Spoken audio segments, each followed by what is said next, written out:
بسم اللہ الرحمن الرحیم۔ آج کا موضوع جو ہے وہ قرآن اور ناطق قرآن کا ظاہر اور باطن۔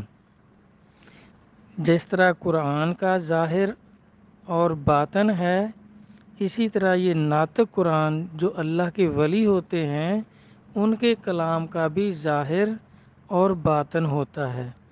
اگر ظاہری معنی لیے جائیں گے تو وہ ان بزرگوں کے کلام کو صحیح نہیں سمجھا اس شخص نے جو اس کے ظاہر کو لیتا ہے۔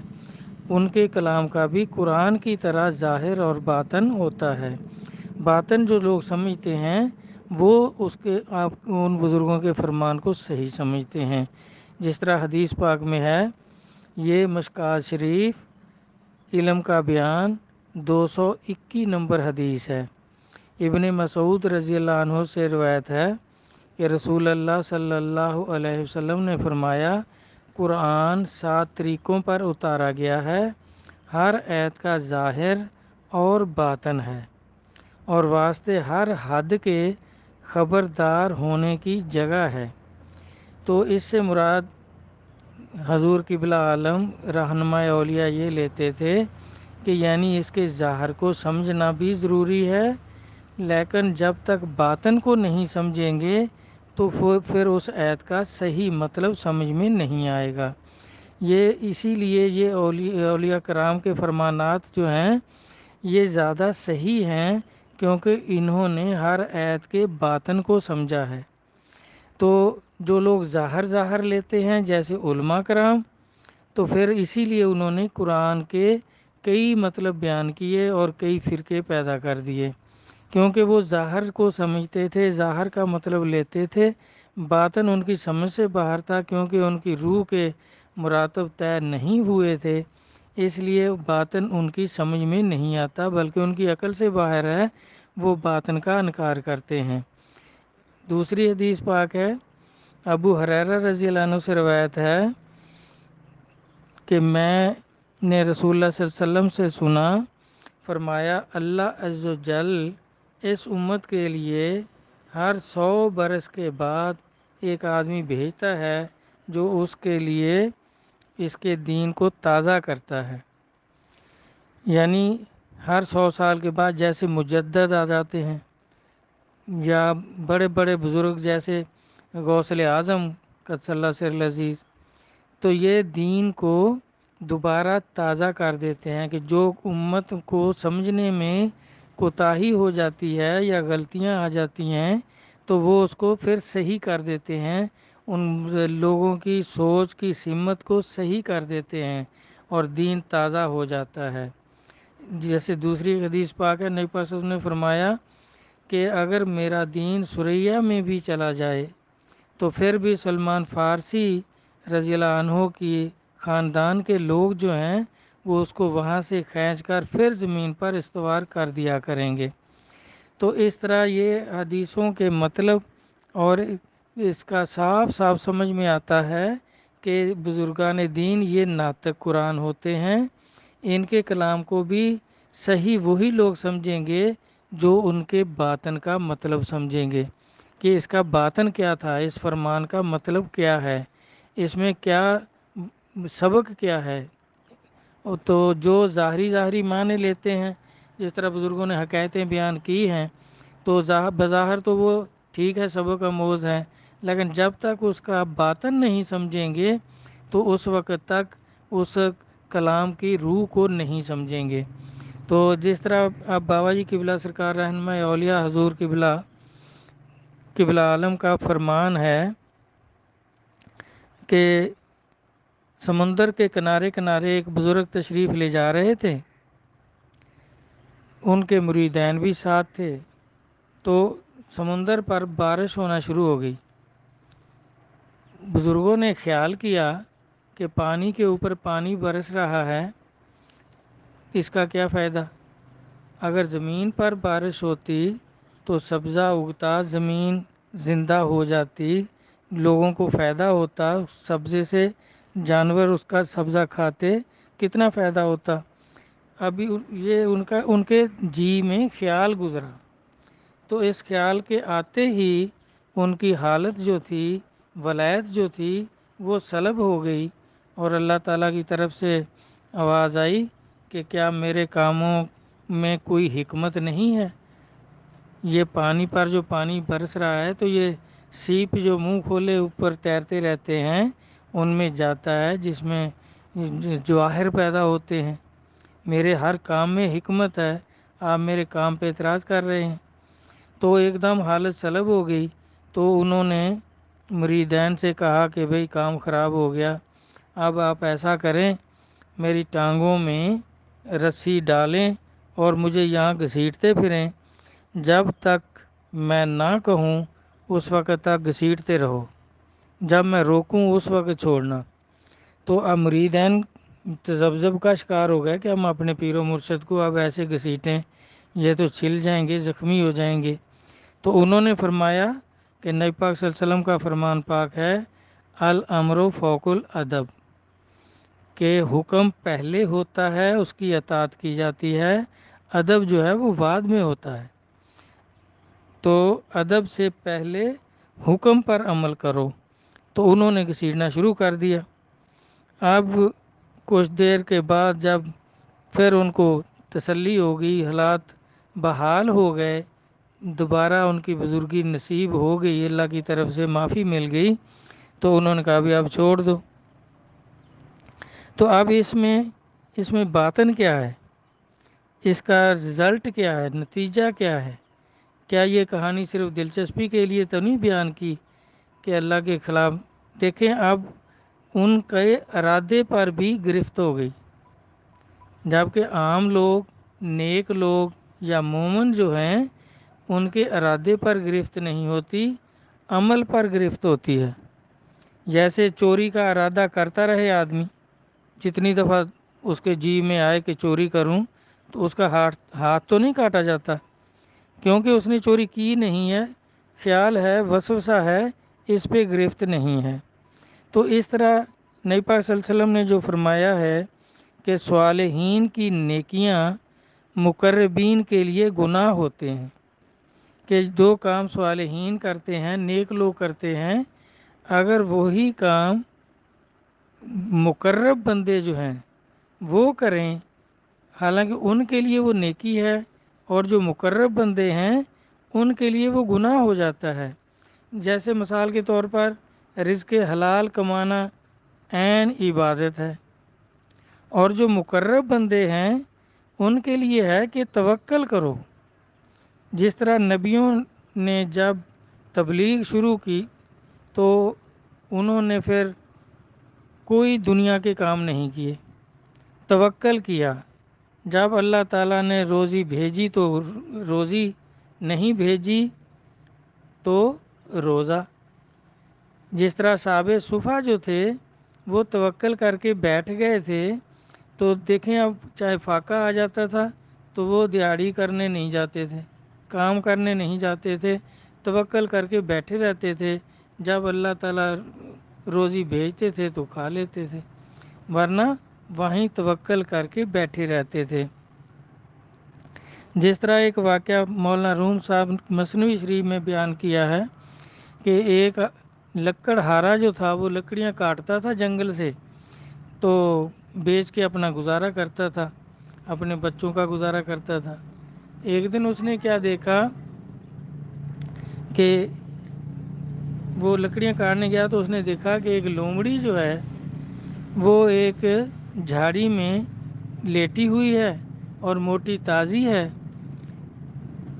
لیکن اس کی چاروں ٹانگیں نہیں ہیں۔ تو اس نے خیال کیا کہ اب یہ جنگل میں پڑی ہوئی ہے، اس کی ٹانگیں بھی نہیں ہیں اور موٹی تازی ہے، اس کو رزق کہاں سے پہنچتا ہے؟ تو وہ بڑا حیران ہوا کہ بھئی اب اس کا دیکھتے ہیں کہ اس کو رزق کہاں سے آتا ہے، اگر ٹانگیں ہوں تو بھاگ دوڑ کرے، اپنا شکار کرے اور کھائے، تو یہ جنگل میں ایسی پڑی ہوئی ہے اور ہم ہے بھی موٹی تازی۔ تو وہ بھی ساتھ والی جھاڑی میں چھپ کے بیٹھ گیا۔ اب کیا دیکھتا ہے، عصر کا ٹائم ہو گیا، صبح کا بیٹھا ہوا ہے، عصر کا ٹائم ہو گیا، تو ایک نیل گائے بھاگتی آ رہی تھی اور اس کے پیچھے شیر تھا، اس نے حملہ کیا اور اس کو شکار کر لیا۔ جتنا اس نے کھانا تھا کھا کے شیر چلا گیا۔ اب وہ لومڑی جو تھی وہ بھی گھسٹتی گھسٹتی پاس آ گئی، اس نے بھی جی بھر کے گوشت کھا لیا، تازہ گوشت، اور پھر آسمان کی طرح منہ کیا تو اللہ تبارک تعالیٰ نے آسمان سے پانی اس کے لیے اتارا، اس نے پانی بھی پی لیا، اور پھر اسی جھاڑی میں جا کے چھپ کے بیٹھ گئی اور لیٹ گئی، سو گئی۔ تو اس نے سوچا کہ دیکھیں یہ جانور ہے، نجس مخلوق ہے، تو اس کے لیے جب اس طرح اللہ تعالیٰ بندوبست کرتے ہیں تو اب میں بھی یہ لکڑیاں نہیں کاٹوں گا، میں بھی بیٹھ جاؤں گا، اللہ تعالیٰ خود رزق اتاریں گے۔ تو وہاں کوئی غیر آباد مسجد تھی جنگل میں، اس میں چلا گیا، تو اب نفل پڑھنے لگ گیا، نماز کا ٹائم وہ نماز پڑھے، باقی نفل پڑھے۔ تو شام ہو گئی، رات ہو گئی، اب بھوک ستانے لگی، صبح کا ناشتہ کیا ہوا تھا، تو اس نے اب خیال کرنے لگ گیا، اس کو خیال گزرنے لگ گئے، وہم آنے لگ گئے کہ فلاں دوست کے یہاں شادی تھی، اگر وہاں جاتا تو اس نے کھانا کھلا دینا تھا، اب دوسرے دوست کے پاس جاتا وہ شربت پلا دیتا، اور فلاں دوست کے پاس جاتا وہ چائے پلا دیتا۔ اس طرح اس کو خیالات گزرنے لگ گئے، لیکن وہ نفل پڑھے جا رہا ہے۔ جب کافی رات گزر گئی تو ایک دم مسجد کی دیوار شک ہو گئی، اس میں سے ایک آدمی نکلا جس کے پاس پورا دسترخوان تھا، اور جتنے قسم کا اس نے سوچا تھا، خیال کیا تھا، سب کچھ اس دسترخوان پہ موجود تھا۔ اس نے کہا لو بھائی کھاؤ، جتنا جی چاہے، طبیعت سیر ہو جائے اس وقت تک کھاؤ۔ اس نے خوب سیر ہو کے کھایا اور خوش ہو گیا کہ چلو کچھ دیر تو ہو گئی لیکن اچھا کام بن گیا، اچھا رزق آ گیا، غیب سے رزق مل گیا۔ تو جب وہ کھا چکا تو انہوں نے، اس بزرگ نے کہا کہ بھئی اور کھاتے ہو تو کھا لو، کافی کھانا ہے ابھی۔ اس نے کہا نہیں جی میں اب سیر ہو گیا ہوں، طبیعت بھر گئی ہے، پیٹ بھی بھر گیا ہے۔ تو انہوں نے کہا کہ مجھے جو وقت کے کتب ہیں انہوں نے بھیجا ہے، کھانا آپ نے کھا لیا ہے، اب آپ ایسے کریں فوراً مسجد سے نکل جائیں، کیونکہ یہ آپ جیسے گندے لوگوں کا کام نہیں ہے توکل کر کے بیٹھنا، کیونکہ آپ کا دل جو ہے وہ تو مخلوق کے دروازے پر ہے، اور سر جو ہے وہ اللہ کے دروازے پہ رکھا ہوا ہے۔ تو اس طرح یہ تمہارے جیسے لوگوں کا کام نہیں ہے۔ اللہ تبارک تعالیٰ تمہارے ہاتھ، تمہارے پاؤں، تمہاری زبان، تمہارے سر کو نہیں دیکھتا، وہ تو دلوں کو دیکھتا ہے کہ تمہارے دل میں کیا ہے۔ تو دل تو آپ کا دنیا کے دروازے پر، مخلوق کے دروازے پر جا رہا تھا، اور سر جو تھا وہ اللہ کے دروازے پہ رکھا ہوا تھا، تو فوراً یہاں سے نکل جاؤ۔ تو اللہ تبارک تعالیٰ تو اس طرح یہ دلوں کو دیکھتے ہیں۔ تو مقربین اور صالحین کا جو فرق ہے وہ جیسے میں نے عرض کیا کہ مقرب لوگ جو ہوتے ہیں، بہت اعلیٰ مراتب کے جو لوگ ہیں، ان کے ارادوں پہ بھی گرفت ہوتی ہے، جس طرح اس واقعے میں کہ وہ اللہ کے ولی کے دل میں خیال آیا، صرف ارادہ پیدا ہوا، خیال پیدا ہوا کہ پانی پہ پانی برس رہا ہے تو گرفت ہو گئی۔ حالانکہ جو عام لوگ ہیں، جو مومن ہیں، نیک لوگ ہیں، مقرب نہیں ہیں، ان کے اعمال پہ گرفت ہوتی ہے، ان کے ارادوں پہ گرفت نہیں ہوتی۔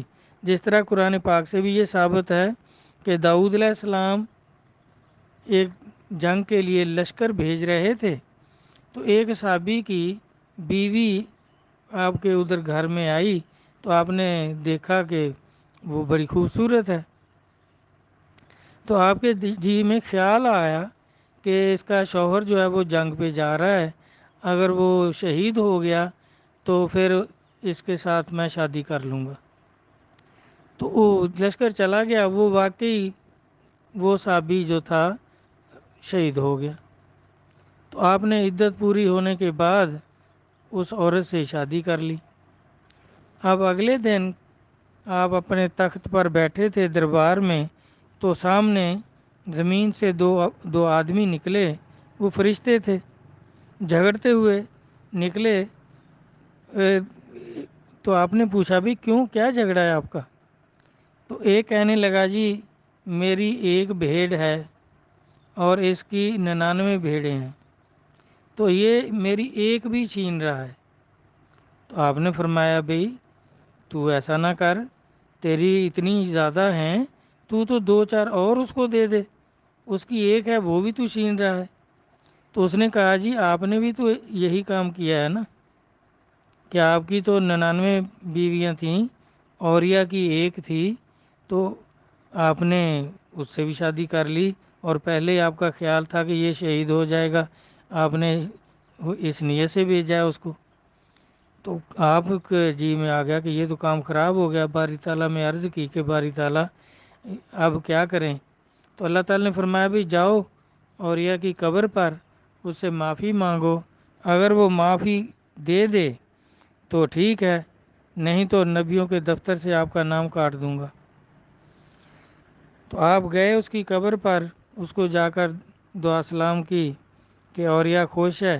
اس نے کہا جی بالکل خوش ہوں، آپ کا بڑا کرم ہے، میں جنت میں عیش کرتا ہوں، مجھے اللہ تعالیٰ نے شہادت کے مرتبے پہ فائز کیا ہے اور بہت مرتبہ مجھے ملا ہے آپ کے صدقے میں۔ تو آپ نے فرمایا بھی مجھ سے ناراض تو نہیں؟ اس نے کہا جی آپ سے بھی کیا ناراضگی ہو سکتی ہے، میں تو بالکل خوش ہوں۔ تو آپ واپس آ گئے، تو اللہ تعالیٰ کی طرف سے پھر آپ کو الہام ہوا کہ ایسے نہیں، وہ واقعہ کھول کر بیان کرو کہ میں نے آپ کو اس نیت سے بھیجا تھا جنگ پر کہ اگر تو شہید ہو جائے گا تو تیری بیوی سے شادی کر لوں گا، اب میں نے شادی کر لی ہے۔ تو وہ پھر کہنے لگا جی یہ تو پھر میرے ساتھ دھوکہ ہو گیا، میں تو نہیں معاف کروں گا۔ تو پھر آپ پریشان ہو گئے کہ اب کیا ہوگا بھائی؟ تو اللہ تبارک تعالیٰ نے فرمایا پھر کہ بھئی اگر تو ان کو معاف نہیں کرتا تو یہ نبی نہیں رہیں گے، ان کا نبیوں کے دفتر سے نام کاٹ دوں گا، معزول ہو جائیں گے۔ جب یہ نبی نہیں رہیں گے تو ان کا امتی اور صحابی نہیں رہے گا، جب تو صحابی نہیں رہے گا، امتی نہیں رہے گا، تو پھر یہ تیری شہادت بھی نہیں ہوگی، ختم ہو جائے گی اور تو جہنم جائے گا۔ یہ نبی نہیں رہیں گے تو جہنم جائے گا۔ تو اگر تو ان کو معاف کرتا ہے تو تجھے اس کی عوض میں کتنی حوریں میں دے دوں گا اور انعام و کرام کر دوں گا۔ تو وہ پھر خوش ہو گیا، اس نے کہا جی بالکل ٹھیک ہے، میں معاف کرتا ہوں۔ اب اس میں دیکھیں سمجھانے والی یا سمجھنے والی یہ بات ہے کہ جو اللہ کے بہت مقرب بندے ہوتے ہیں ان کے ارادوں پہ بھی گرفت ہوتی ہے۔ تو اس میں بھی بابا جی قبلہ عالم رہنما اولیاء حضور مظہر نور خدا قدس اللہ سر العزیز یہی سمجھانا چاہتے ہیں کہ دیکھیں بزرگوں کے جو بلند مراتب بزرگ ہیں ان کے ارادوں پہ بھی گرفت ہوتی ہے، ان کا اور عام لوگوں کا، عام نیک لوگوں کا یہ فرق ہوتا ہے۔ جس طرح کئی بیچارے جن کے عقائد صحیح نہیں ہوتے وہ تو نبی علیہ الصلوۃ والسلام کو بھی کہہ دیتے ہیں کہ ہمارے جیسے ہیں۔ بھائی نبی تو بہت اعلیٰ مراتب ہوتے ہیں، جو اللہ کے مقرب ولی ہیں وہ بھی ہمارے جیسے نہیں ہوتے، مومنوں جیسے نہیں ہوتے، کیونکہ ان کے ارادوں پہ نہیں ان کے فعل پہ گرفت ہوتی ہے۔ جب کوئی چوری کر لے گا تو اس کا ہاتھ کاٹا جائے گا، پھر سزا اس پہ لاگو ہوگی، اور اسی طرح زنا کے خیالات اس کے آتے رہیں اس کو سنسار نہیں کیا جا سکتا، جب کر گزرے گا تو پھر اس کو اس کی سزا ملے گی۔ لیکن یہ جو مقرب بندے ہیں ان کے ارادوں پہ بھی گرفت ہو جاتی ہے۔ تو اس طرح یہ لوگ تو یہ واقعات جو بیان ہوتے ہیں یہ ہماری ہدایت کے لیے، ہماری سمجھ کے لیے ہیں کہ ہم ان جیسے کبھی نہیں ہو سکتے، اگر ہمیں بھی وہ نصیب ہو جائے وہ چیز۔ اسی طرح قرآن کا بھی جو سرکار فرما رہے ہیں کہ اس کا بھی ظاہرہ اور باطن ہوتا ہے۔ تو یہ بزرگ جو ہیں یہ ناطق قرآن ہیں، بولنے والے قرآن ہیں، ان کے ہر کلام کا بھی ظاہر اور باطن ہوتا ہے۔ تو جب تک باطن کو نہیں سمجھیں گے تو اس وقت تک نہ تو بزرگوں کے کلام کی سمجھ آئے گی اور نہ ہی قرآن پاک کی سمجھ آئے گی۔ تو یہ بولنے والے قرآن ہوتے ہیں۔ جس طرح قرآن پاک جو ہے یہ ساکت قرآن ہے، اس میں اللہ تعالیٰ خود فرماتے ہیں نا یہدی بہی کثیرہ یضل بہی کثیرہ، کہ بہت ایسے ہیں جو اس کو پڑھ کر ہدایت پر آ جاتے ہیں، جس طرح اولیاء کرام کہ انہوں نے یہی قرآن پڑھا اور ولایت کو پہنچے، اور بہت ایسے ہیں جو اسے پڑھ کر گمراہ ہو جاتے ہیں، جیسے بظاہر علماء کرام کہ انہوں نے فرقے بنانا شروع کر دیے۔ تو یہ قرآن پاک ان کو روکتا نہیں ہے کہ بھی آپ نے نہیں سمجھا، نہیں پڑھ کر کوئی صحیح سمجھے کوئی غلط سمجھے، یہ خاموش رہتا ہے، خاموش قرآن ہے، ساکت قرآن ہے۔ لیکن یہ جو اللہ کے ولی ہیں، یہ ناطق قرآن، بولنے والے قرآن ہیں۔ اگر کوئی ان کی بات کو صحیح نہ سمجھے تو یہ پھر اس کو ٹوکتے ہیں کہ بھائی میرا مطلب یہ نہیں تھا، آپ نے صحیح نہیں سمجھا، تو پھر اس کی اصلاح کر دیتے ہیں۔